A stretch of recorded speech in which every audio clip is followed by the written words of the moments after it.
candidate number 4. Tingnan nyo naman po.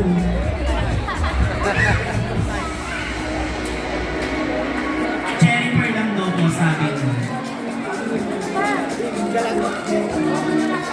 We have Mr. Giancarlo Lazo. Hi, sir, and to the rest of the panel, of course. So, good evening, candidate number 4. So, ito ang iyong katanungan. Kung papalitan mo ang acronym na AIDS ng isang apat na letrang salita, ano ito at bakit?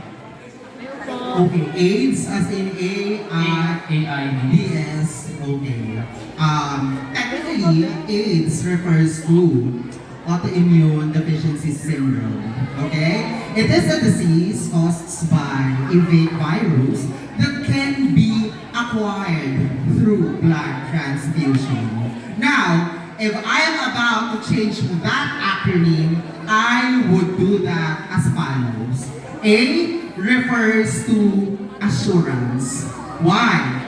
Because for me, AIDS refers to an assurance that we are human, that we are committing mistakes, that we are committing errors. But we have letter I, and that's intelligence. We people are capable human beings of being knowledgeable about the pros and cons and the steps that should be done in order to address AIDS. Because nowadays, we have to realize that AIDS is no longer fatal. It is just a reminder that we have to be conscious with respect to our health and with respect to our actions. Now, letter D is all about our decision. Because the goodness or the badness that shall happen to us because of that virus depends on us. We have our free choice. We have our free will. Then definitely, we have to decide for our own good. And letter S stands for stability. In order for this society to be stable enough, we people should be open-minded enough to accept that things like this are existing, that these are serious issues, and therefore,